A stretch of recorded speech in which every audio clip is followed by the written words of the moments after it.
کمرے میں سناٹا چھایا تھا اور وہاں صرف 3 نفوس بیٹھے تھے۔ درمیان میں گول ٹیبل تھی اور کمرے میں سگریٹ کے دھوئیں کے مرغلے اڑ رہے تھے۔ اس وقت کمرے میں اتنی خاموشی تھی کہ گھڑی کی ٹک ٹک کی آواز ان تینوں نفوس کو اپنی طرف متوجہ کر رہی تھی۔ تم رقم کا مطالبہ کچھ زیادہ کر رہے ہو، وہاں بیٹھے بوڑھے شخص نے کہا۔ وہ بوڑھا شخص وردی میں تھا اور اس کے کندھے پر 5 سٹارز لگے تھے۔ وہ بہت اونچے عہدے پر تھا۔ سامنے بیٹھا شخص ہلکا سے مسکرایا۔ اتنے اونچے عہدے پر بیٹھ کر آپ جو کام کروا رہے ہیں تو یقیناً جتنی رقم میں بول رہا ہوں اس سے 50 گنا اضافی رقم آپ نے اس شخص سے ڈیمانڈ کی ہوگی۔ صحیح کہہ رہا ہوں نا؟ اس شخص کی بات پر بوڑھا شخص ہلکا سا ہنسا۔ تم کافی سمجھدار ہو، لیکن جتنی رقم تم مانگ رہے ہو اس کی آدھی سے آدھی رقم میں یہ کام میں کسی سے بھی کروا سکتا ہوں۔ ان کی بات پر اس نوجوان شخص کے چہرے پر طنزیہ مسکراہٹ آئی۔ اس نے ٹیبل سے اپنے سن گلاسز اٹھائے اور اٹھ کھڑا ہوا۔ میرے پاس برباد کرنے کے لیے مزید وقت نہیں ہے۔ یہ بات آپ بھی جانتے ہیں کہ میں بحث کا قائل نہیں ہوں اور میرے ریٹ یہی ہیں۔ یہ کہتے ہوئے وہ نکلنے لگا کہ ان کی آواز پر رکا۔ واپس بیٹھ جاؤ۔ وہ نوجوان پلٹا۔ یعنی آپ میری رقم پر راضی ہیں؟ اس نے تصدیق چاہی تو وہ بوڑھا شخص اس بات میں سر ہلانے لگا۔ وہ بوڑھا شخص کوئی اور نہیں، آرمی کا بڑا افسر ذوالفقار حمید تھا۔ یہ بات آپ نے اچھی کی۔ وہ مسکراتے واپس بیٹھ گیا۔ میں تمہیں یہ رقم صرف اس لیے دوں گا کیونکہ تم سے بہتر شوٹر کوئی نہیں ہے۔ تمہارا نشانہ چونکتا نہیں ہے۔ مجھے امید ہے اس بار بھی بالکل نہیں چونکے گا۔ ذوالفقار امید کی بات پر وہ مسکرایا۔ بے فکر رہیں، ہمیشہ کی طرح اس بار بھی آپ کو کام بالکل پرفیکٹ ملے گا۔ اس کی بات پر ذوالفقار حمید نے اس بات میں سر ہلایا۔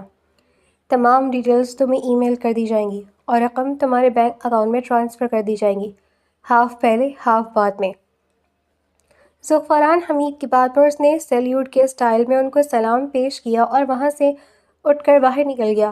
اس کے جاتے ہی ذوالفقار حمید کے برابر بیٹھا شخص ناگواری سے بولا، اس لڑکے کا منہ کچھ زیادہ ہی کھلا ہوا ہے۔ یہ کام کوئی بھی کر سکتا تھا، تو آپ اتنی زیادہ رقم دے کر اسی سے کیوں کروا رہی ہیں؟ اس آدمی کی بات پر ذوالفقار حمید نے گہری سانس لی اور سگار سلگایا۔ پیسے زیادہ لیتا ہے پر کام بالکل ٹھیک کرتا ہے۔ اس معاملے میں رسک بالکل نہیں لے سکتا۔ وہ لڑکا ٹھیک اندازہ لگایا گیا ہے۔ جتنی ڈیمانڈ اس لڑکے نے کی ہے اس سے 50 گنا زیادہ رقم مجھے اس کے کام کے لیے ملی ہے۔ ہلکے سی بھی رسک کی گنجائش نہیں ہے۔ بہت سارے لوگوں کو میں نے اس سے شوٹ کروایا۔ اس کا نشانہ نہیں چونکتا اور بھروسے کے قابل بھی ہے۔ ذوالفقار حمید کے کہنے پر وہ شخص خاموش ہو گیا۔ ذوالفقار حمید نے فون اٹھایا، ایک نمبر ڈائل کیا اور فون کان سے لگایا۔ آپ کا کام 2 دن میں ہو جائے گا، پر آپ چوکس رہیے گا۔ ہماری طرف سے کوئی غلطی نہیں ہوگی، آپ کی طرف سے بھی کوئی غلطی نہیں ہونی چاہیے۔ یہ کہتے ہوئے ذوالفقار حمید نے کال کاٹ دی۔ ویسے ماننا پڑے گا یہ سیاسی لوگ بہت خون کے پیاسے ہوتے ہیں۔ نہ جانے کتنے لوگوں کا خون پی کر اور کتنی لاشوں پر پیر رکھ کر سیاست میں بیٹھتے ہیں۔ ذوالفقار حمید کے برابر بیٹھے شخص نے کہا۔ ذوالفقار حمید بھی اٹھ کھڑا ہوا۔ ڈیڈ آپ کہیں جا رہے ہیں؟ حور العین دستک دیتے ان کے اسٹڈی روم میں داخل ہوئی تھی۔ آؤ اینی، میں ایک ضروری سیاسی میٹنگ کے لیے اسلام آباد جا رہا ہوں۔ میں چاہتا تھا کہ تم بھی میرے ساتھ چلو، پر مجھے معلوم ہے کہ تمہارے ایگزامز ہیں۔ مشتاق جتوئی نے اینی کو اپنے پاس آنے کا اشارہ کیا۔ وہ منہ بناتے ہوئے ان کے پاس آئی۔ پھر آپ واپس کب تک آئیں گے؟ آپ کو پتہ ہے نا گھر میں آپ کے علاوہ اور کوئی نہیں ہوتا، میں بہت بور ہو جاتی ہوں۔ اینی کے کہنے پر وہ مسکرائے۔ بیٹیاں تو باپ کا کام آسان کرتی ہیں اور تم میرا کام مشکل کرنا چاہ رہی ہو؟ اکیلی کہاں ہو؟ اتنے سارے ملازمین ہیں تو۔ انہوں نے پیار سے اینی کا گال تھپتھپایا۔ اینی نے ان کا ہاتھ تھام لیا۔ نہیں ڈیڈ، سب ہیں پر آپ کا ہونا بالکل الگ ہے۔ کیا آپ میٹنگ اٹینڈ کر کے فوراً واپس نہیں آ سکتے؟ آپ کو پتہ ہے نا پرسوں میری برتھ ڈے بھی ہے۔ اینی کی بات پر وہ ہنسے۔ میں سب بھول سکتا ہوں، تمہاری برتھ ڈے نہیں، ہم تمہاری برتھ ڈے کی بہت بڑی سیلیبریشن کرنے والے ہیں۔ میں تیاری بھی کر چکا ہوں، لیکن یہ میٹنگ ضروری ہے۔ تمہاری برتھ ڈے سے پہلے لوٹ آؤں گا۔ انہوں نے کہا تو اینی مسکرا کر ان کے سینے سے لگ گئی۔ آپ کو پتہ ہے آپ دنیا کے سب سے بہترین فادر ہیں، اس نے خوشی سے کہا۔ ہاں معلوم ہے، یہ بات مجھے میری بیٹی روز بتاتی ہے۔ انہوں نے اینی کے سر پر پیار کیا۔ اینی ان سے جدا ہوئی تو انہوں نے ضروری فائل اٹھا کر اپنے بیگ میں ڈالی اور پھر ان کی آواز لگانے پر ملازم جو باہر ہی کھڑا تھا فوراً اندر آ گیا۔ جی سر، گاڑی تیار ہے۔ ملازم نے کہا، ٹھیک ہے، میرا سامان گاڑی میں رکھوا دو۔ ان کے کہنے پر ملازم سر ہلاتا ہوا ان کا بیگ لے گیا۔ وہ اینی کی طرف مڑے، اپنا بہت بہت خیال رکھنا، جلد ملاقات ہوگی۔ انہوں نے اینی کے گال پر ہاتھ رکھا اور وہاں سے نکل گئے۔ ان کی جاتی اینی اداس ہو گئی۔ مشتاق جتوئی اینی سے بہت محبت کرتے تھے۔ اینی کی ماں کے انتقال کے بعد انہوں نے دوسری شادی کبھی نہیں کی تھی۔ وہ بزنس کی دنیا کے بادشاہ تھے اور ہر کوئی مشتاق جتوئی کے نام سے واقف تھا۔ 10 سال پہلے انہوں نے سیاست میں قدم رکھا تھا اور بہت جلد ان کی پارٹی نے عروج بھی پکڑا تھا، لیکن اب تک وہ الیکشن نہیں جیتے تھے۔ اس بار ان کی الیکشن جیتنے کا کافی چانسز تھے، لیکن ان کی مخالف پارٹی بہت اسٹرانگ تھی۔ نیو جنریشن اس پارٹی کو بہت سپورٹ کر رہی تھی۔ جیسے جیسے وہ سیاسی دنیا میں مگن ہوئے تھے، اینی کے لیے ان کی توجہ اتنی ہی کم ہو گئی تھی۔ ان کے جانے کے بعد وہ انہی کی کرسی پر بیٹھتے ہوئے ٹیبل پر سر رکھ کر لیٹ گئی۔ اداسی اس کے اندر اترنے لگی کیونکہ مشتاق جتوئی کی سختی کی وجہ سے اسے دوستیاں رکھنے کی اجازت نہیں تھی۔ اس کی گنتی کے چند دوستیں تھیں جو مشتاق جتوئی کے فیملی فرینڈز کی بچیاں تھیں۔ نہ اسے اکیلے گھر سے باہر جانے کی اجازت تھی، نہ وہ اسکول والوں کے ساتھ کہیں جا سکتی تھی۔ اکثر اس کا اسکول بھی کینسل کر کے اسے گھر پر کلاسز دلوائی جاتی تھیں۔ اس کی زندگی رپنزل کی طرح تھی، ایک ٹاور میں قید، ویسے ہی وہ اس عالیشان مینشن میں قید تھی۔ اس مینشن میں کسی چیز کی کمی نہیں تھی، ہر چیز یہاں موجود تھی اور وہ جو چاہتی وہ یہاں پہنچا دیا جاتا تھا، لیکن وہ آزاد نہیں تھی۔ وہ ایک عام انسان کی طرح زندگی گزارنا چاہتی تھی پر گزار نہیں پا رہی تھی۔ وہ بے دلی سے اپنے کمرے میں آئی اور بستر پر لیٹ گئی۔ 2 دن بعد مشتاق جتوئی آنے والے تھے۔ اس کا مطلب 2 دن تک نہ وہ اسکول جانے والی تھی، نہ گھر سے باہر نکل سکتی تھی اور نہ ہی چھت پر جا سکتی تھی۔ وہ بے دلی سے بیڈ پر لیٹی اپنا فون نکال کر ریلز اسکرول کرنے لگی۔ اس کے سامنے زیادہ تر فیملی ویڈیوز آتی تھی۔ وہ دیکھتی تھی کہ غریب اور چھوٹی چھوٹی فیملیز کس طرح انجوائے کرتی ہیں۔ اس کے سامنے زیادہ تر فیملی ویڈیوز آتی تھی۔ وہ دیکھتی تھی کہ غریب اور چھوٹی چھوٹی فیملیز کس طرح انجوائے کرتی ہیں۔ ڈیڈ، کاش آپ بھی غریب ہوتے تو ہم بہت اچھی زندگی گزارتے، اس نے اداسی سے کہا اور موبائل رکھتے ہوئے اپنی آنکھیں موند لیں۔ رپنزل کی زندگی میں شہزادہ آیا تھا جو اسے ٹاور سے نکال کر کھلی فضا میں لے گیا تھا۔ پتہ نہیں میرا شہزادہ کب آئے گا جو مجھے ان سب سے چھپا کر بہت دور ایک آزاد دنیا میں لے جائے گا۔ وہ آنکھیں بند کیے مسکراتی ہوئی سوچنے لگی اور سوچتے سوچتے نیند کی وادیوں میں اتر گئی۔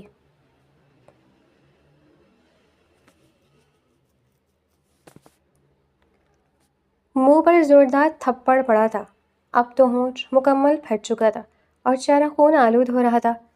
میں سچ کہہ رہا ہوں سر، میں نے انہیں کوئی نقصان نہیں پہنچایا، نہ میں نقصان پہنچانے کا سوچ سکتا ہوں۔ میں کسی غلط نیت سے ان کے پیچھے نہیں گیا تھا، بس وہ مجھے اچھی لگتی تھی، اس لیے میں ان کے پیچھے گیا تھا۔ وہ کالج کا ایک لڑکا تھا جو بری طرح رو رہا تھا۔ وہ خود بھی اچھے اور امیر گھرانے سے تھا، لیکن جس لڑکی کے پیچھے وہ گیا تھا وہ مشتاق جتوئی کی لاڈلی بیٹی حور العین تھی۔ اسے وہ کالج بھی 1 سال سے دیکھ رہا تھا، پر وہ لڑکی ایسی تھی کہ کسی لڑکے سے بات کرنا تو دور دیکھنا بھی گوارا نہیں کرتی تھی۔ جس کی محبت میں وہ ڈوب رہا تھا وہی وجہ کی کہ گارڈز کی موجودگی کی وجہ سے اس کے قریب جانے کی کبھی ہمت نہ ہوئی۔ لیکن آج دل میں نہ جانے کیا سمائی کہ اس نے سوچا کہ وہ حور العین کو اپنے دل کی بات بتا دے، کیونکہ حور العین کسی کو پسند نہیں کرتی تھی اور نہ ہی کسی لڑکے سے اس کا کوئی ریلیشن تھا۔ پر اس کا پیچھا کرتے ہوئے حور العین کے گارڈز نے اسے دیکھ لیا تھا اور پھر اسے واپسی کے راستے سے اغوا کر لیا گیا۔ اغوا کرنے والے کوئی اور نہیں، پولیس کے اعلیٰ عہدیدار تھے۔ تیری اتنی اوقات ہے کہ تو مشتاق جتوئی کی لاڈلی بیٹی کو پسند کرے گا؟ صاف پتہ ہے کس نیت سے اس کے پیچھے جا رہا تھا۔ اگر سچ بتا دیا تو شاید جان بخشی ہو جائے، ورنہ۔ پولیس والے نے اپنی بات ادھوری چھوڑ دی۔ وہ لڑکا بری طرح رونے لگا۔ میں سچ کہہ رہا ہوں سر، میں ان سے بہت محبت کرتا تھا، صرف اس لیے اپنے دل کی بات بتانے ان کے پیچھے گیا تھا۔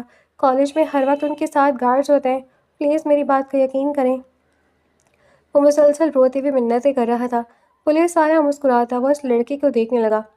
تم لڑکوں کا یہی تو مسئلہ ہے، جہاں اچھی لڑکی دیکھی دل کی بات بیان کرنے پہنچ جاتے ہو، آگے پیچھے نہیں دیکھتے کہ وہ ہے کون۔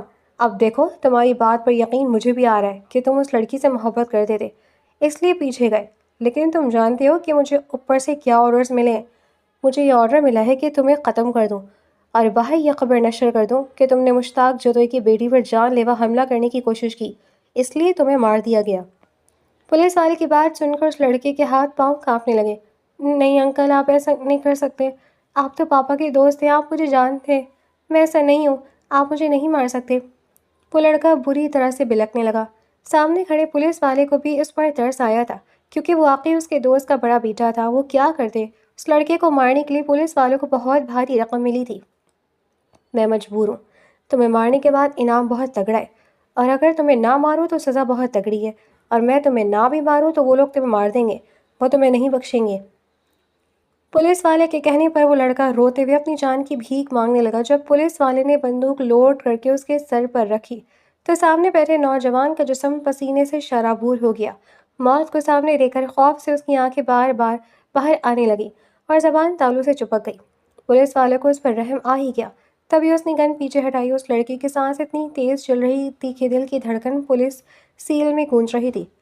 دیکھو میری بات سنو، میں تمہیں بچا نہیں سکتا، لیکن تم میری جگری دوست کے بیٹے ہو، اس لیے میں تمہاری ایک مدد کر سکتا ہوں کہ میں کسی دوسرے مجرم کو مار کر اسے تمہارے نام سے مشہور کر دوں، لیکن اس کے لیے لازم ہے کہ تم یہ ملک آج ہی چھوڑ دو اور دوبارہ یہاں کبھی واپس نہ لوٹو۔ تمہاری سچی شناخت اس ملک میں باقی نہیں رہنی چاہیے، پیچھے کا معاملہ میں سنبھال لوں گا۔ وہ لڑکا روتے ہوئے ہاں میں سر ہلانے لگا۔ آپ جو بولیں گے وہی ہوگا، پلیز میری جان بخش دیں، میں مرنا نہیں چاہتا۔ وہ لڑکا پیروں میں گرنے لگا۔ پولیس والا مسکرانے لگا، ٹھیک ہے، پھر میں تمہارے باپ سے بات کرتا ہوں، اس کام کے لیے بہت تگڑی رقم لگے گی، پر تمہاری جان سے بڑھ کر تو نہیں ہوگی، تمہارا باپ دے دے گا۔ وہ یہ کہتا ہوا سیل سے باہر نکل گیا۔ وہ لڑکا سیل کے اندر بیٹھ کر سسکنے لگا۔ وہ محض 21 سال کا تھا۔ کچھ گھنٹوں بعد اسے سیل سے نکالا گیا اور خفیہ طور پر لندن بھجوا دیا گیا۔ اس کے بدلے پولیس اسٹیشن میں موجود چوری کے جرم میں گرفتار ہوئے اسی کے ہم عمر ایک غریب لڑکے کو شوٹ کر دیا گیا، اور یہ خبر ہر نیوز چینل پر نشر ہونے لگی کہ ہرولین جتوئی پر قاتلانہ حملہ کرنے والا لڑکا پولیس مقابلے میں مارا گیا۔ یہ خبر پورے ملک میں پھیل گئی۔ وہ لڑکا ملک سے باہر جا چکا تھا اور جس لڑکے کو مارا گیا تھا وہ غریب تھا، اس لیے کسی نے اس کی کھوج نہیں لگائی۔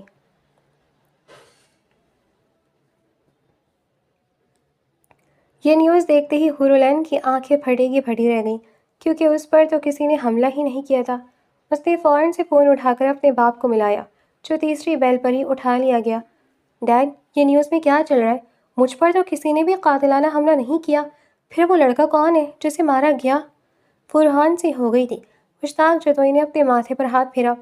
تم اتنا سب کچھ مت سوچو، وہ لڑکا تم پر قاتلانہ حملہ کرنے ہی تمہارے پیچھے آیا تھا۔ تم نے نوٹ نہیں کیا ہوگا، پر گارڈ نے نوٹ کیا تھا، اور اس لڑکے نے اس جرم کا اعتراف بھی کیا تھا، اس لیے مارا گیا۔ تم یہ سب مت سوچو، اور تم نیوز دیکھی کیوں رہی ہو؟ میں نے تمہیں منع کیا نا کہ نیوز نہ دیکھا کرو۔ مشتاق جتوئی نے اسے ڈانٹا۔ سوری ڈیڈ، اس نے دھیمی سے کہا اور فون بند کر دیا۔ کوئی شخص اس کی وجہ سے مارا گیا تھا، یہ بات اسے اندر تک تڑپا رہی تھی۔ 2 دن بعد مشتاق جتوئی واپس کراچی لوٹے تھے۔ ان کے گھر کے اندر داخل ہوتے ہی ہرولین ان کے سینے سے لگ گئی۔ میری بیٹی، انہوں نے پیار سے ہرولین کے سر پر بوسہ دیا۔ ڈیڈ، آپ کو یاد ہے؟ ہاں یاد ہے، تبھی تو آیا ہوں۔ میں کیسے بھول سکتا ہوں، بتاؤ کیا گفٹ چاہیے میری بیٹی کو برتھ ڈے پر؟ انہوں نے اس کی ٹھوڑی پر انگلی لگاتے ہوئے محبت سے کہا، آزادی۔ وہ ایک لفظ بولی تو مشتاق جتوئی کے چہرے کی مسکراہٹ سمجھ گئی۔ پلیز ڈیڈ، میں اکتا گئی ہوں ایسی زندگی سے، مجھے تھوڑی آزادی چاہیے۔ میں چاہتی ہوں کہ میرے ساتھ ہی گارڈز نہ ہوں، میں جہاں جانا چاہوں اپنی دوستوں کے ساتھ جا سکوں، نئے دوست بنا سکوں، باہر گھوم پھر سکوں، پلیز۔ وہ التجائیہ لہجے میں بولی تھی۔ مشتاق جتوئی نے گہری سانس لی۔ تم جو کہہ رہی ہو وہ بہت مشکل ہے، پلیز مجھے اس چیز کے لیے فورس مت کرو، اس کے علاوہ تم جو بولو گی میں تمہیں وہ گفٹ دوں گا۔ مشتاق جتوئی نے لاچاری ظاہر کی تو ہرولین نے نرم نظروں سے اپنے باپ کو دیکھا۔ ٹھیک ہے، پھر آپ مجھے پورا دن اپنے ساتھ گھمائیں گے، ہم گھر نہیں لوٹیں گے، بہت سارا گھومیں گے اور سیلیبریشن کریں گے۔ اس نے مشتاق جتوئی سے وعدہ کیا۔ ضرور، جیسا تم چاہو۔ ان کے کہنے پر وہ خوشی سے دوبارہ ان کے سینے سے لگ گئی، جبکہ مشتاق جتوئی کی آنکھیں پراسرار طریقے سے مسکراتے ہوئے دیوار پر لگی گھڑی کے کانٹوں کو دیکھنے لگیں۔ جاؤ تم ریڈی ہو جاؤ، ہمیں 1 گھنٹے میں سیلیبریشن کے لیے نکلنا ہے۔ مشتاق جتوئی کے کہنے پر وہ اپنے کمرے کی طرف چلی گئی۔ مشتاق جتوئی نے اپنے سیکرٹری کو اشارہ کیا تو وہ ان کے پیچھے چلتا ہوا ان کے اسٹڈی روم میں داخل ہوا۔ ان کے اشارے پر سیکرٹری نے فون ملا کر مشتاق جتوئی کی طرف بڑھایا۔ فون اٹھانے کے بعد مشتاق جتوئی نے اسے کان سے لگایا۔ کام ہو جائے گا نا، ہم 3 بجے تک وہاں پہنچ جائیں گے، مشتاق جتوئی نے دوسری طرف موجود شخص کو بتایا اور پھر مسکراتے ہوئے فون کاٹ دیا۔ کچھ لمحوں بعد سرونٹ مشتاق جتوئی کا لباس بیڈ پر رکھ کر چلا گیا۔ مشتاق جتوئی اپنی بیٹی کے برتھ ڈے کے لیے تیار ہوئے۔ وہ ہورلین کو لے کر گاڑی میں بیٹھے۔ ان کی گاڑی کے آگے اور پیچھے تین تین گارڈز کی گاڑیاں چل رہی تھیں، جبکہ بیچ میں بلیک فارچونر کی پچھلی سیٹ پر وہ اپنی بیٹی کے ساتھ بیٹھے تھے۔ جب گاڑی ایک پرتعیش ریسٹورینٹ کے سامنے رکی، وہ ایک 7 اسٹار لگژری ہوٹل تھا جو ہورلین کی برتھ ڈے کے لیے مکمل طور پر بک کر کے خالی کروایا گیا تھا۔ وہاں صرف کچھ مخصوص فیملی ممبرز تھے جنہیں خصوصی انویٹیشن دیا گیا تھا اور ہورلین کی چند گنتی کی دوستیں تھیں۔ گاڑیاں ہوٹل کے گیٹ کے سامنے رکی۔ گارڈ نے ہورلین اور مشتاق جتوئی کی طرف کے دروازے کھولے۔ ہورلین اپنا فراق سنبھالتی ہوئی گاڑی سے باہر نکلی۔ اس کے ہونٹوں پر مسکراہٹ رقص کر رہی تھی، اس بات سے بے خبر کہ آج اس کے لیے کیا تحفہ تیار کیا گیا تھا۔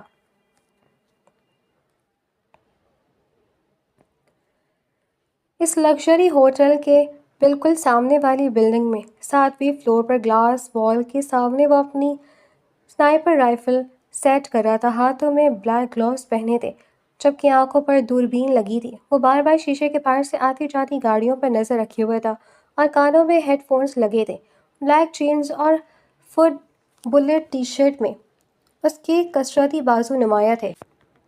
بلیک جینز اور فٹ بلو ٹی شرٹ میں اس کے کثرتی بازو نمایاں تھے۔ دائیں بازو پر گولی لگنے کا ایک پرانا نشان تھا جو کھال اسٹریچ ہونے کی وجہ سے پھیل کر بڑا ہو گیا تھا۔ اس نے اپنے بالوں پر ہاتھ پھیرا اور گھڑی میں وقت دیکھا۔ وہ 5 منٹ مزید لیٹ ہو چکے تھے۔ جبھی اسے دور سے 7 گاڑیاں آتی نظر آئیں، 3 آگے، 3 پیچھے اور ایک درمیانی گاڑی۔ اس نے فوراً دوربین سے دیکھا، اس کا شکار آ چکا تھا۔ وہ فوراً اپنی سنائپر رائفل کے پاس گیا اور نشانہ سیٹ کرنے لگا۔ اس کا نشانہ مشتاق جتوئی تھا۔ وہ نشانہ سیٹ کر ہی رہا تھا کہ اس کا فون رنگ ہوا۔ اس نے پہلے نظر انداز کیا، پھر جب دوبارہ فون بجا تو اس کی نظر اسکرین پر پڑی اور وہ چونک گیا۔ فون پر ذوالفقار حمید کی کال تھی۔ اس نے کان میں پہنے ایئر پوڈز پر کلک کیا۔ جی سر۔ اس نے پوچھا، ابھی شوٹ نہیں کرنا؟ ذوالفقار حمید کی آواز پر وہ رکا۔ میری بات غور سے سنو، تمہیں مشتاق جتوئی کو شوٹ نہیں کرنا، بلکہ گاڑی سے جو مشتاق جتوئی کی بیٹی نکل رہی ہے اسے شوٹ کرنا ہے۔ ذوالفقار حمید کی بات پر اس کے ماتھے پر شکنیں ابھری۔ اس لڑکی کو کیوں شوٹ کرنا ہے؟ اس نے چونک کر پوچھا۔ جتنا کہا اتنا کرو، تمہیں رقم مل رہی ہے، ذوالفقار حمید نے سرد لہجے میں کہا۔ جواباً اس کا لہجہ بھی سخت ہو گیا۔ آپ جانتے ہیں کہ میرے کام کے کچھ اصول ہیں، میں عورتوں اور بچوں کو نہیں مارتا اور نہ ہی کسی بے گناہ کو، تو پھر اس لڑکی کو شوٹ کیوں کروں؟ اس نے سختی سے پوچھا۔ ذوالفقار حمید نے اپنا ماتھا پیٹ لیا۔ وہ مجبور بھی تھے کہ یہ کام اس کے علاوہ کوئی دوسرا اتنی پرفیکشن سے نہیں کر سکتا تھا۔ دیکھو میری بات سنو، وہ لڑکی معصوم نہیں ہے، وہ لڑکی ڈرگ بیرن ہے اور ہیومن ٹریفکنگ میں بھی انوالو ہے۔ اس لڑکی کو معصوم مت سمجھو، جسٹ شوٹ ہر۔ وہ غرائے، لیکن آپ نے پہلے تو کہا تھا کہ مشتاق یہ سب کام کر رہا ہے اور اسے شوٹ کرنا ہے۔ اس کی بات پر ذوالفقار حمید چیخے۔ ان سب باتوں کا جواب میں تمہیں بعد میں دوں گا، وہ لوگ اندر چلے جائیں گے، ان کے اندر جانے سے پہلے شوٹ کرو ایڈیٹ، وہ چلائے۔ اس نے خود پر ضبط کرتے ہوئے فون منقطع کر دیا۔ اس نے سنائپر سیٹ کی اور دوربین کا زاویہ درست کیا۔ دوربین سے وہ اس لڑکی کو دیکھنے لگا جو گاڑی سے اتر کر باہر کھڑی تھی۔ وہ زندگی سے بھرپور مسکرا رہی تھی۔ اس لڑکی نے سفید رنگ کا فلورل فراک پہنا تھا، پاؤں میں نازک سی چپل تھی اور ہاتھ بھی بہت نازک سے تھے، جنہیں وہ بار بار چہرے پر لے جا کر ہوا سے اڑتے اپنے بالوں کو پیچھے کر رہی تھی۔ اس کے ریشم سے شہد رنگ بال کبھی کمر پر لٹک جاتے تو کبھی ہوا کے زور سے اڑنے لگتے۔ اتنی دور سے بھی دوربین میں اس کی آنکھیں چمکتی ہوئی معلوم ہو رہی تھیں، جو مسکراہٹ میں ڈھلی ہوئی تھی۔ وہ مشتاق جتوئی کو دیکھ کر کوئی بات کر رہی تھی اور ہنس رہی تھی۔ وہ دوربین سے اسے دیکھے گیا، ایک ہاتھ سنائپر پر تھا، پھر بے اختیار اس کا ہاتھ ٹریگر سے پیچھے ہٹ گیا۔ اتنی معصوم اور کم عمر لڑکی ہیومن ٹریفکنگ اور ڈرگ سمگلنگ میں ملوث کیسے ہو سکتی ہے؟ وہ بڑبڑایا۔ کئی لمحے وہ اسے دیکھتا رہا، یہاں تک کہ وہ لڑکی مشتاق جتوئی کے ساتھ ہوٹل کے اندر داخل ہو گئی۔ اس لڑکی کے اندر جاتے ہی اس نے دوربین ٹیبل پر رکھی اور اپنی سنائپر رائفل کو فولڈ کرنے لگا۔ وہ اپنا سامان گن بیگ میں رکھ رہا تھا کہ اسی لمحے اس کے فون پر پھر ذوالفقار حمید کی کال جگمگانے لگی۔ اس نے کال نظر انداز کی، فون سائلنٹ کر کے جیب میں ڈالا اور بیگ کندھے پر لٹکا کر لفٹ کے ذریعے وہاں سے باہر نکل گیا۔ وہاں سے نکل کر وہ سیدھا اپنے اپارٹمنٹ پہنچا تو اس کے قدم ٹھٹک گئے۔ نیچے گارڈز اور گاڑیاں کھڑی تھیں۔ وہ سمجھ گیا کہ ذوالفقار حمید اس تک پہنچ چکے ہیں۔ اس نے نفی میں سر ہلایا، ایک میسج ٹائپ کر کے اپنے دوست کو بھیجا اور دروازہ کھول کر گھر کے اندر داخل ہو گیا۔ داخل ہوا تو اس کی توقع کے مطابق زعفران حمید اندر ہی ٹہل رہے تھے۔ اس کو دیکھتے ہی غصے سے اس کے پاس آئے اور اس کا گریبان تھام لیا۔ تمہیں منہ مانگی رقم مل رہی تھی نا اس کام کی، پھر تم نے یہ کام کیوں نہیں کیا؟ تم جانتے ہو یہ کام کتنا ضروری تھا؟ وہ غرائے۔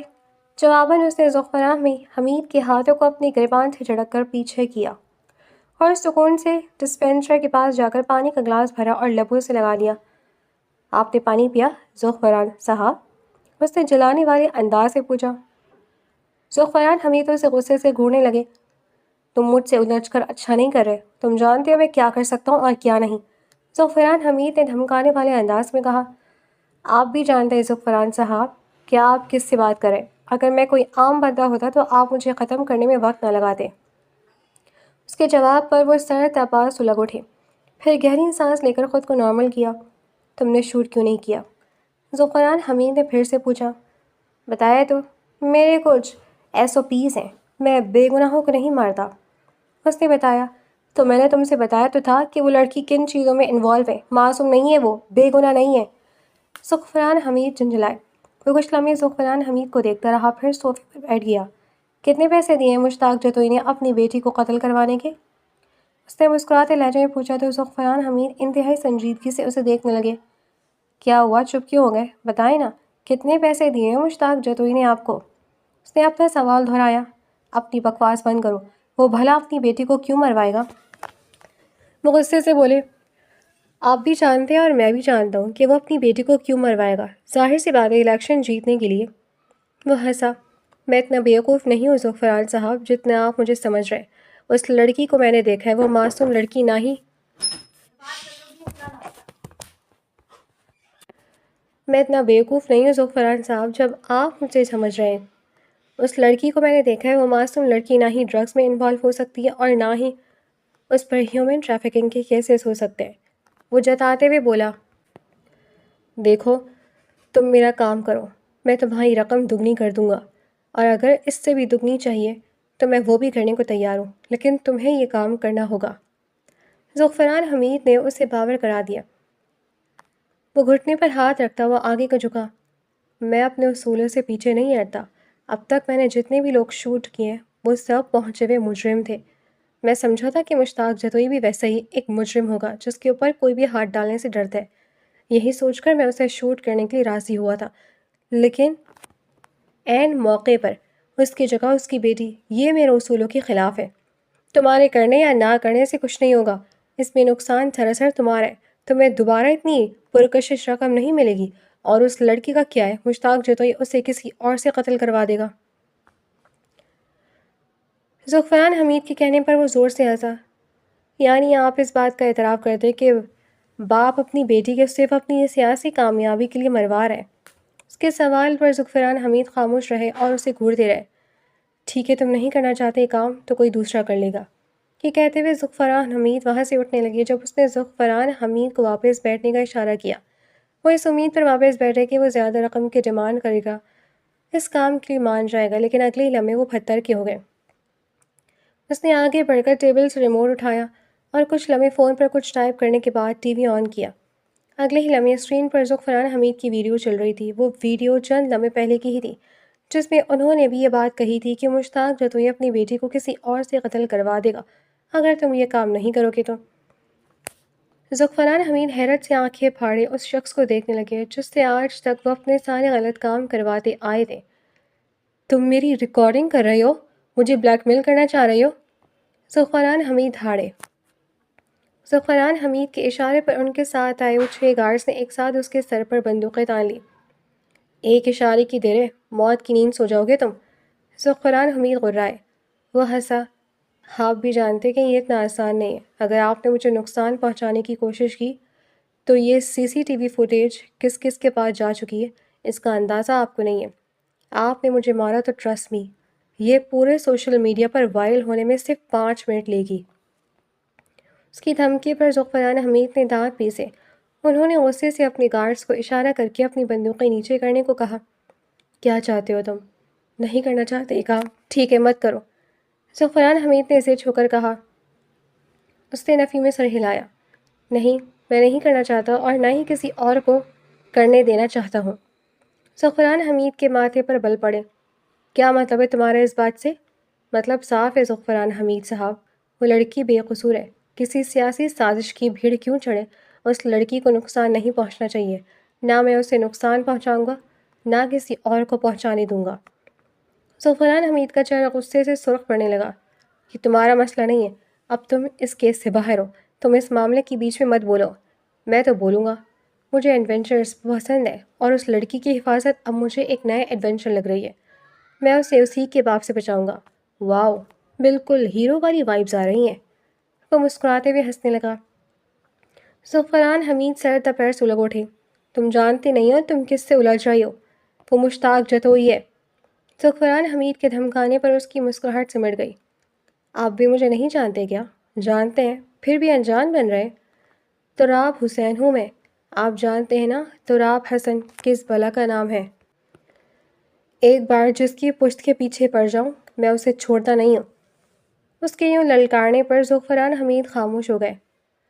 آپ جا سکتے ہیں، پر یاد رہے نہ مجھے کوئی نقصان پہنچانا چاہیے نہ اس لڑکی کو، ورنہ جو ویڈیو میں نے ابھی آپ کے سامنے چلائی ہے اگر وہ سوشل میڈیا پر آئی تو بہت بڑا تہلکہ مچ جائے گا۔ ذوالفقار حمید بنا کچھ بولے اسے گھورتے ہوئے کھڑے ہوئے اور وہاں سے باہر نکل گئے، پر دروازے پر پہنچ کر پلٹ کر اسے دیکھا۔ تم مجھے بہت پسند تھے تراب حسن، بہت کام کے بندے تھے، تمہارا نقصان ہوگا تو مجھے بہت افسوس ہوگا۔ وہ یہ کہتے ہوئے وہاں سے نکل گئے۔ ان کی اس جملے میں صاف دھمکی تھی کہ وہ تراب حسن کو اب نہیں بخشیں گے۔ ان کے جانے کے بعد تراب حسن ہلکا سا ہنسا اور صوفے سے اپنا سر ٹکا لیا۔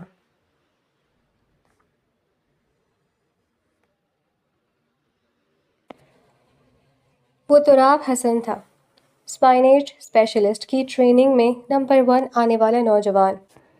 اس کا باپ ایک بزنس ٹائکون تھا جن کا بزنس UK اور لندن تک پھیلا ہوا تھا، لیکن اس نے فیملی بزنس جوائن کرنے کے بجائے انٹیلیجنس ٹریننگ جوائن کی تھی۔ بہت مشکل سے وہ اس لیول تک پہنچا تھا، ہر مرحلے میں کامیاب رہا، لیکن ایک چھوٹے سے حادثے میں اس کے گھٹنے کی ہڈی متاثر ہوئی تھی۔ وہ دوڑ سکتا تھا لیکن پہلے کی طرح نہیں۔ اس کی میڈیکل کنڈیشن ایسی تھی کہ میڈیکلی انفٹ ہونے کی وجہ سے اسے ٹریننگ سے ڈسچارج کرنا پڑا تھا، پر اس نے یہ کام پھر بھی نہیں چھوڑا تھا۔ وہ ایک بہترین اور شارپ شوٹر تھا، اس کا نشانہ آج تک نہیں چوکا تھا۔ کئی بڑے مجرموں کو وہ معاوضے کی عوض جہنم واصل کر چکا تھا، اور یہ کام اس سے ذوالفقار حمید اور آرمی کے اعلیٰ عہدیدار خود کروایا کرتے تھے۔ وہ کئی مختلف کیسز میں ان سب کی مدد بھی کر چکا تھا، اس لیے کوئی بھی فی الحال اس سے پنگا لینے سے ڈرتا تھا۔ کوئی نہیں جانتا تھا کہ اندر ہی اندر اس کے تعلقات کس انٹیلیجنس افسر سے تھے۔ مشتاق جتوئی نے پارٹی میں پورا وقت شدید غصے اور بے چینی میں گزارا تھا۔ وہ بمشکل مسکرا کر مہمانوں سے مل رہے تھے۔ برتھ ڈے سیلیبریشن کے بعد جب وہ واپس گاڑی میں بیٹھے تو اینی خوشی سے ان کی طرف مڑی۔ ہم کہاں جا رہے ہیں ڈیڈ؟ اس نے اشتیاق سے پوچھا۔ گھر جا رہے۔ انہوں نے انتہائی سنجیدگی سے کہا۔ کیوں؟ وہ برا سا منہ بنا کر بولی۔ آپ نے پرومس کیا تھا نا کہ میری برتھ ڈے گفٹ میں ہم آج سارا وقت گھومیں گے، پر آپ ایسے کہ وہ ابھی بول ہی رہی تھی کہ مشتاق جتوئی غصے سے غرائے۔ شٹ اپ، اپنی ہر وقت بچوں کی طرح ضد مت کیا کرو۔ بہت سارے مسئلے ہوتے ہیں اور اب ہر مسئلہ میں تم سے ڈسکس نہیں کر سکتا۔ تمہیں بس اتنا کرنا چاہیے کہ میں جو بولوں تم وہ مان لو، میں جو کرتا ہوں تمہارے بھلے کے لیے کرتا ہوں۔ وہ غصے سے پھٹ پڑے اور منہ پھیر کر کھڑکی سے باہر دیکھنے لگے۔ اینی نم نظروں سے اپنے باپ کو دیکھتے ہوئے چہرہ موڑ کر کھڑکی سے باہر دیکھنے لگی۔ اس کی ہچکی بند چکی تھی اور خاموش آنسو گالوں پر بہنے لگے تھے۔ مشتاق جتوئی نے اپنے چہرے پر ہاتھ پھیرا، خود پر ضبط کرنا چاہا اور پھر گہری سانس لے کر خود کو نارمل کیا۔ انہوں نے گردن موڑ کر اینی کو دیکھا جو کھڑکی سے باہر دیکھتی ہوئی سسک رہی تھی۔ ہورولین، بابا کے مسئلے کو سمجھو، وہ تمہارے لیے پریشان ہے۔ تمہاری حفاظت کی وجہ سے ہم ابھی نہیں جا سکتے۔ یہاں سے واپسی پر مجھے تمہاری سیفٹی کے حوالے سے میٹنگ بھی کرنی ہے۔ تم تو بابا کی شہزادی ہو نا، بابا کو تم سے زیادہ کون سمجھے گا؟ ان کے نرم لہجے پر اینی نے روتے ہوئے اسبات میں سر ہلایا۔ انہوں نے اینی کو اپنے سینے سے لگایا۔ فکر مت کرو، تم بہت جلد گھومو گی، پوری دنیا گھومو گی، انہوں نے مسکرا کر کہا تو اینی بھی دھیمے سے مسکرا دی تھی۔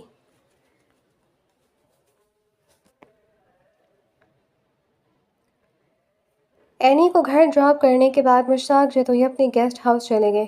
گیسٹ ہاؤس میں قدم رکھتے ہی گارڈز اور ملازمین ان کو سلام کرنے لگے، لیکن سب کو نظر انداز کرتے ہوئے وہ سیدھے روم میں گئے۔ سامنے ان کا مینیجر بیٹھا تھا۔ ذوالفقار حمید کہاں ہیں؟ مشتاق جتوئی نے شدید غصے سے پوچھا۔ سر ایک ایمرجنسی ہو گئی ہے، انہوں نے آنے سے معذرت کی اور کہہ رہے ہیں کہ آپ سے فون پر بات کر لیں گے، مینیجر نے خوفزدہ ہو کر بتایا۔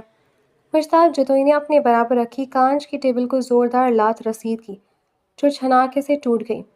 منہ مانگی رقم لی ہے اس نے مجھ سے، 60 کروڑ روپے دیے ہیں میں نے اس کام کے، 60 کروڑ، اس سے یہ کام نہیں ہوا۔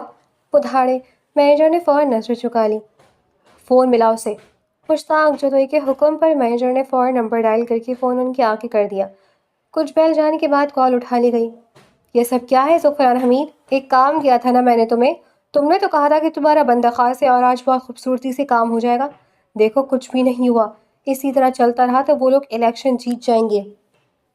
مشتاق جتوئی مسلسل چلا رہے تھے، جبکہ دوسری طرف سے ذوالفقار حمید انہیں تسلی دینے کی کوشش کر رہے تھے۔ اس نے شوٹ کیوں نہیں کیا؟ مشتاق جتوئی پھر دھاڑے۔ چلاؤ مت مشتاق، تمہارے سے زیادہ میں پریشان ہوں۔ اس نے یہ کہہ کر انکار کر دیا کہ وہ کسی بے گناہ کو نہیں مارے گا۔ ذوالفقار حمید نے زج ہو کر بتایا۔ اس بات پر مشتاق جتوئی نے زوردار قہقہہ لگایا۔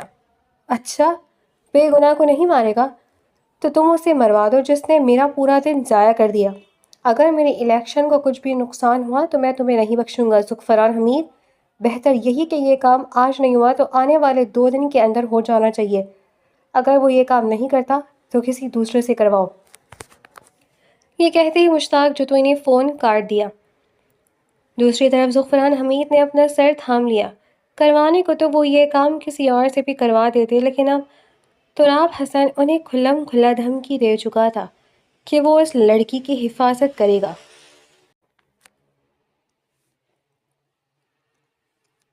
لیپ ٹاپ کی اسکرین پر ایک میل جگمگائی تو اس نے کافی کا کپ میز پر رکھتے ایک میل کھولی۔ اس ای میل میں مشتاق جتوئی کی بیٹی حور العین کی تصویر نمودار ہوئی۔ ہنستی ہوئی تصویر، معصوم خوبصورت زندگی کی چمک سے بھرپور آنکھیں۔ تراب حسن نے اس کی تصویر کو زوم کیا، ہونٹ سکیڑے۔ نیچے اس لڑکی کا مکمل بائیو ڈیٹا موجود تھا۔ نام حور العین جتوئی، باپ کا نام مشتاق جتوئی، خاندانی جاگیردار، حور العین ایک لوتی بیٹی، مشتاق جتوئی کی سیکنڈ وائف سے۔ یہاں تراب حسن ٹھٹکا تھا۔ مشتاق جتوئی کی 2 شادیاں ہوئی تھیں، پر مشتاق جتوئی کے بارے میں تو ہر جگہ انٹرنیٹ پر اس کی ایک شادی مینشن تھی جو سابقہ مرحومہ فلم سٹار کوثر بانو تھی، اور حور العین اسی سے پیدا ہوئی تھی، پر یہاں مشتاق جتوئی کی پہلی بیوی غزالہ کا نام آ رہا تھا۔ تراب نے گہری سانس لی تو یعنی کچھ گڑبڑ تھی۔ اس نے لب دانتوں تلے دبائے، فون کان سے لگایا۔ دوسری جانب شاید فون اٹھانے والا اسی کے انتظار میں تھا، تبھی فوراً کال اٹھائی۔ السلام علیکم تراب بھائی۔ سلام کیا گیا۔ وعلیکم السلام خلیل، کیسے ہو اور کیا کر رہے ہو آج کل؟ تراب کی بات پر آگے سے ٹھنڈی آہ بھری۔ مشہور انڈسٹریلسٹ اور فاؤنڈیشنز کے فاؤنڈر ضامن شیخ کے گھر مالی کی نوکری کر رہا ہوں۔ اس کے جواب پر تراب نے گہری سانس لی۔ کیا سارے دن وہاں ہوتے ہو، فارغ نہیں ہوتے؟ تراب نے پوچھا۔ نہیں، دوپہر 12 بجے سے شام 4 تک یہاں ہوتا ہوں۔ آپ کو کوئی کام ہے؟ اس نے رازداری سے پوچھا۔ ہاں، ایک لڑکی کی حفاظت کی ذمہ داری سونپنی ہے تمہیں۔ جب تک میں بات کی تہ تک پہنچتا، میں تمہارا ایڈمیشن اس کے کالج میں کروا رہا ہوں۔ اس لڑکی پر، اس کے ارد گرد ہر فرد پر نظر رکھنا اور ہر لمحے کی خبر دینا مجھے۔ تراب حسن نے کہا۔ اوکے، ہو جائے گا، لیکن پروفیسر بن کر جانا زیادہ بہتر نہیں رہے گا؟ خلیل کے کہنے پر تراب نے کچھ لمحے سوچا۔ نہیں خلیل، پروفیسر بن کر تو پورا دن اس کے ساتھ اسی کلاس میں رہتے نظر نہیں رکھ سکتے، اس لیے اسٹوڈنٹ بن کے جاؤ۔ میں تمہیں ساری ڈیٹیلز میل کر رہا ہوں۔ کہتے تراب نے فون کاٹ دیا۔ خلیل سے بات کرنے کے بعد اس نے 2 اور بندے مناہل پر نظر رکھنے کے لیے معمور کیے، ایک حور العین کے گھر میں اور دوسرا حور العین کے گارڈ کی حیثیت سے۔ اگلے دن خلیل کالج جانے کے لیے تیار ہوا۔ سفید ڈریس شرٹ اور اسکن کلر کی ڈریس پینٹ میں اس نے اپنے چہرے پر گھنی داڑھی بنائی ہوئی تھی۔ آنکھوں میں ہیزل کلر کے ڈارک براؤن لینسز لگے تھے اور بالوں کا کچھ بکھرا بکھرا سا سٹائل تھا۔ جیسے ٹین ایجر لڑکوں کا ہوتا ہے، لیکن ان سب کے باوجود وہ وہاں پڑھنے والے طالب علموں سے کافی بڑا ہی لگ رہا تھا۔ وہ گھڑی میں وقت دیکھتے ہوئے آگے بڑھا اور کلاس روم کے دروازے پر پہنچا۔ جو کلاس روم پہلے شور شرابے سے گونج رہا تھا، وہ اسے دروازے پر دیکھتے بالکل خاموش ہو گیا اور سارے اسٹوڈنٹس بالکل سیدھے ہو کر بیٹھ گئے۔ وہ کلاس کے اندر داخل ہوا اور ایک دائرانہ نگاہ پوری کلاس پر دوڑائی۔ اسٹوڈنٹس شاید اسے نیا پروفیسر سمجھ رہے تھے۔ ابھی وہ وہاں کھڑا ہی تھا کہ ایک لڑکی ہڑبڑاہٹ میں بھاگتی ہوئی اندر داخل ہوئی۔ اس کے اس طرح اچانک اندر داخل ہونے پر آگے کھڑے خلیل کو زوردار دھکا لگا۔ وہ اس دھکے کے لیے تیار نہیں تھا، اس لیے اوندھے منہ زمین پر جا گرا۔ اس کی کھڑی ستوا ناک فرش پر لگی۔ جبڑے بھیجتے ہوئے وہ اٹھنے لگا تو احساس ہوا کہ جس محترمہ نے اسے گرایا تھا وہ اب بھی اس کے اوپر ہی گری ہوئی تھی۔ سوری، میں جلدی میں تھی، بس اس لیے۔ بہت جلدی ہڑبڑا کر وہ خلیل کے اوپر سے اٹھی اور اپنے گھٹنے کو سہلانے لگی۔ جب باقی کلاس کے اسٹوڈنٹس اشاروں سے اسے بتانے لگے کہ یہ پروفیسر ہے تو اس کا منہ کھلا کا کھلا رہ گیا۔ بے شک یہ بہت بڑا کالج تھا اور یہاں پر ہر بڑے باپ کی اولاد پڑھتی تھی، پر یہاں پروفیسرز کا الگ ہی روب تھا۔ سوری پروفیسر، وہ فوراً گھبرا کر بولی۔ خلیل غصے سے اٹھ کھڑا ہوا۔ اس کی ستوا ناک جو فرش پر لگی تھی اس کے کنارے پر دھول چمکنے لگی تھی، جبکہ اسے دیکھتے ہی سامنے کھڑی لڑکی ٹھٹک گئی۔ خلیل نے کلاس سے مخاطب ہو کر کہا، میں پروفیسر نہیں ہوں، آپ لوگوں کی طرح اسٹوڈنٹ ہوں۔ اس کے کہنے پر پہلے تو کلاس میں خاموشی چھائی، پھر یکدم قہقہہ گونجنے لگا۔ مذاق تو نہ کرو بڑے میاں، تم اس عمر میں پڑھو گے تو تمہارے بچے کس عمر میں پڑھیں گے؟ ایک لڑکے نے شرارت سے ہنستے ہوئے کہا تو خلیل نے ہونٹ بھیج لیے۔ پڑھائی کی کوئی عمر نہیں ہوتی، انسان کبھی بھی پڑھ سکتا ہے، اس نے جتایا۔ شادی کی عمر تو ہوتی ہے نا، پڑھنے میں تو وہ نکل جائے گی۔ دوسرا لڑکا پہلے والے لڑکے کے ہاتھ پر ہاتھ مارتا ہوا ہنسا۔ پوری کلاس ان کے ساتھ ہنسنے لگی۔ خلیل کا دل کیا کہ ان دونوں لڑکوں کو گردن مڑوڑ دے، لیکن پھر خود بھی مصنوعی طور پر ہنسنے لگا۔ آپ لوگوں کا سینس آف ہیومر اچھا ہے، مذاق اچھا کرتے ہیں، خلیل نے کہا اور آگے بڑھنے لگا۔ جب تیسرے لڑکے نے لقمہ دیا، پر ہم تو مذاق کر ہی نہیں رہے، ہم تو انسلٹ کر رہے ہیں۔ ایک بار پھر پوری کلاس ہنسنے لگی۔ خلیل کے جبڑے تن گئے۔ یہ اس کا پہلا تجربہ تھا جب وہ کسی کالج میں اسٹوڈنٹ بن کر آیا تھا، اس لیے وہ چاہتا تھا کہ تراب اسے اسٹوڈنٹ کی حیثیت سے نہیں بلکہ پروفیسر کی حیثیت سے کالج بھیجے۔ ایک منٹ، میں نے تمہیں کہیں دیکھا ہے۔ وہ لڑکی جو اسے ٹکرائی تھی، مومنہ، وہ اب تک اسے ہی گھور رہی تھی۔ اسے نظر انداز کرتے ہوئے خلیل آگے بڑھنے لگا تو وہ لڑکی فوراً بولی، یہ بہت پرانا طریقہ ہے بات کرنے کا، آپ نے مجھے کہیں نہیں دیکھا ہوگا، کیونکہ نہ میں نے آپ کو کہیں دیکھا ہے نہ میں آپ کو جانتا ہوں۔ خلیل رخ کر کے بولا۔ سامنے کھڑی مومنہ کا منہ کھلے کا کھلا رہ گیا۔ شکل دیکھیے انکل اپنی، آپ سے بات کرنے کے لیے بہانہ ڈھونڈوں گی میں۔ What a joke! دیکھ رہے ہو کلاس، اس خوش فہم انکل کی خوش فہمیاں؟ وہ ناک سے مکھی اڑاتے ہوئے باقی کلاس سمیت ہنسنے لگی۔ خلیل ان سب کو نظر انداز کرتے ہوئے کلاس میں نظریں گھمانے لگا۔ جب اسے سیکنڈ رو میں حورالعین نظر آئی، وہ خاموشی سے چلتا ہوا اس کے برابر والی کرسی پر بیٹھ گیا۔ پوری کلاس میں ایک واحد آپ سمجھدار لگ رہی مجھے، وہ مسکرا کر بولا تو حورالعین اسے تعجب سے دیکھنے لگی۔ یہ پہلا لڑکا تھا جس نے حورالعین کے برابر میں بیٹھنے کی جرأت کی تھی۔ اب حورالعین اس کی بات کا کوئی جواب دیتی کہ مومنہ اس تک آئی تھی اور کرسی پر ہاتھ مارا۔ او مسٹر، زیادہ رومیو بننے کی ضرورت نہیں ہے، آپ مجھے سب سے زیادہ سمجھدار لگتی ہیں۔ مومنہ نے اس کی نقل اتاری۔ سمجھدار یہاں سار ہے، اب اٹھو یہاں سے، یہ میری جگہ ہے۔ مومنہ کے کہنے پر خلیل اسے غصے سے گھورنے لگا۔ بس کرو گھورنا انکل، تمہاری بیٹی کی عمر کی ہوں، جلدی سائڈ میں کھسکو۔ وہ بدتمیزی سے بولی تو پوری کلاس ایک بار پھر ہنسنے لگی۔ خلیل نے اپنی مٹھی بھیجی، ایک غصے بھری نظر مومنہ پر ڈالی اور برابر کی کرسی پر کھسک گیا۔